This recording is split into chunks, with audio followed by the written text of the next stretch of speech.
Trailblazers Courtside, presented by Pacific Power. Brian Wheeler, Antonio Harvey, Kerry Yeagers from the Portland Tribune, joined now by the television voice of the Oklahoma City Thunder, our friend Brian Davis, who is probably, I always see Brian, the great thing about him is he always greets you with a smile, a laugh, and something fun to say, and I'm guessing he's greeting everybody that way, considering that the Thunder are up 2-1 in the Western Conference Finals. Brian, have you got the Warriors right where you want them? Oh, I think it's probably a little bit too early, Wheels, to be thinking that way, but certainly up 2-1 is better than down 2-1. That's a good way to put it. But when you look at the way you win game one on the road, obviously that's the key. But the game last night it felt a little different in terms of the way that the Thunder won. It was so decisive, and the Warriors just didn't look like the Warriors. So I'm guessing that this is a Thunder team, and you look back over their playoff history, when they've gotten a team down, they usually keep them there. Yeah, Brian, I think that this has been a process for the Thunder, and I go all the way back to the latter stages of January, and the Thunder was still trying to figure things out under Billy Donovan in his first year as head coach. But I began to see this team play in flashes, where the thought crept into my mind that, all right, if we get more consistent about certain things, this could turn into a team that could handle its business in a 7-game series against anybody in the league, whether that was Golden State, whether that was Cleveland, whether that was San Antonio, whoever it might be.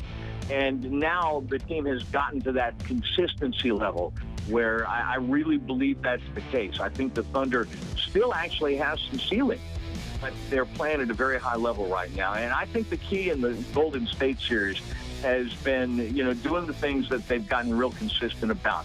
Running them off the three-point line, forcing them to play half-court basketball. If you protect the basketball, which the Thunder did in games 1 and 3 and not so well in game 2, you protect the basketball, you take good shots, take care with your selection, then you can limit their transition opportunities where they're so dangerous.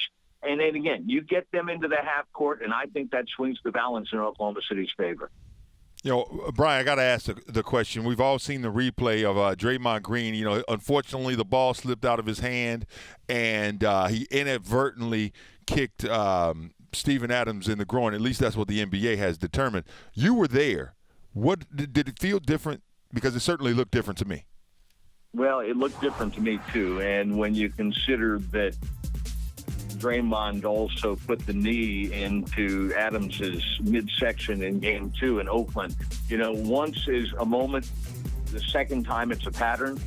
But at the same time, Billy Donovan said it best today, I think, Antonio. He says, we got to control what we can control. So the league is going to adjudicate this thing with Green the way that it's going to, and we still got to worry about going out tomorrow night in game 4 and winning a basketball game. I do think that there is some impact, despite the fact that Green is still going to be in the lineup for them. Now he's at the points limit. That was his second flagrant foul in the playoffs. He gets another one. He's over the limit. He'll be suspended. And I think that that's got to have some effect on his ability to play aggressive basketball. And I think that's a major minus for them. But at the same time, if he would not have been allowed to play, if he'd have been suspended for tomorrow's game, you look at their lineup, and I look at guys like Sean Livingston, maybe more appropriately, in this case, Maurice Spates, who has given the Thunder problems back to his days with Memphis. They've still got a lineup that can give you problems, top to bottom, whether or not Draymond Green is playing or not. Brian, Kerry Yeagers here. Billy Donovan. Kerry? See, it seemed like early the adjustment from the college game to the program was difficult for him, but he sort of gathered momentum, and I think he's coached very well in the playoffs. Talk about the transition for him, and how do you think he's been doing? Well, I think that I'm not so sure that I would describe it flat out as difficult, but there's certainly been a learning curve. And he walked into a locker room full of veterans for the most part, and he had to get to know what makes them tick.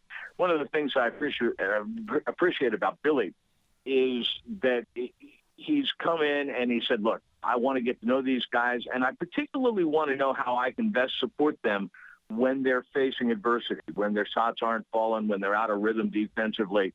And that's what he's done. I mean, he has basically tailored what he's done with this team to the talents and the deficits of the guys on this roster. I think that's smart coaching, and one of the things that he's done from day one is instill a certain sense of accountability.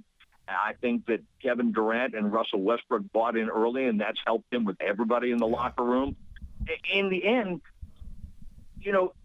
he's all right. Let me go back to that stretch right out of the All-Star break when the Thunder was 4-8, lost a couple of tough games to Golden State. Lillard went wild one night and beat the Thunder at the Moda Center when Oklahoma City had a comfortable lead late in the ball game.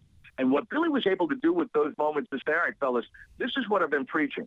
To beat elite teams night in and night out, there are certain things that you've got to pay attention to, certain, attention to detail. There are certain things you have to do. There are certain things you cannot do. And in losing those tough games, Billy got the ammunition to go back in a video session and say, all right, guys, this is what I've been talking about. Now let's go ahead and turn this around and do what we need to do to beat these high-level teams, in high-stakes games. So, and that's just smart coaching, but it's been weird because we've played 96 games. The Thunder's played 96 games now, and I think that for almost every one of those 96 games, the Thunder has still been in that improvement process. I've sensed something coming, something special coming, but now everybody's able to see it. But it has taken all of that time, and it's taken an awful lot of patience and dedication on the part of Billy Donovan and his coaching staff, and obviously the cooperation of the players. Certainly a couple of things that happened during the season that only somebody such as yourself from the inside can speak to in terms of what effect they had in getting this club where everybody wanted it to be. Maurice Cheeks goes out for hip replacement surgery, and then the tragic loss for Monty Williams of the passing of his wife. These are two experienced assistants that were supposed to help Billy with his transition to the NBA game. Maurice is obviously back now. Monty already announced that he wasn't not going to come back for the rest of the season. Has anybody communicated with him? Do we know how things are going for him and his family? Obviously, so many great friends in Portland that are very much still concerned about his welfare and his family's welfare. It's been a while since I heard anything specific, Brian, but what I heard right after Ingrid died was that the Williams family had bonded here in the community, through school, through church, and they had a really good support system around them. Obviously, Monty made the decision that most of us would have made. He's got 5 kids ranging in age from 5 to 17. He's needed at home. But certainly, to your point, with Monty leaving and with Mo going down for 6 weeks after the hip surgery, those are 2 really, really important voices in the locker room. And it is not to be underestimated the impact that had on this team. I think nobody's actually flat out said that, but I think that did for a while set this team back on its heels a little bit. And now they've sort of muddled through it, rallied out of it, and they're on their way. But you raise a great point. I mean, those were a couple of big hits. Brian, I got to ask you about Russell Westbrook and his play this season. To me, he's always been the catalyst for your team's success, but he was also a lot of times the reason for that team's failures. He's just one of those guys who he can do so many things so well that there were times during his younger days when it looked like he was confused about what he needed to be doing. This season, though, he has been 100 just about every game. The single biggest difference that I see with Russ, and Donovan deserves some credit for this, and I also think part of it is just Russ being an 8-year pro now, maturing into this place. But he no longer tries to impose his own phenomenal athletic ability on the game. He no longer tries to impose his will and his skill on the game.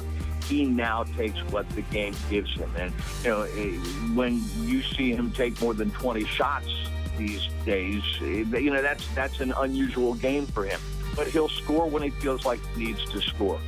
He will distribute when he feels like he needs to distribute. He'll rebound when he feels like he needs to. He'll dial up the defensive intensity when he feels like that's what's called on in the game. But I think in the end, 8 years into his journey, you're just seeing kind of I don't know what you would call it. It's not necessarily a bottom line because I think he's still got room to grow.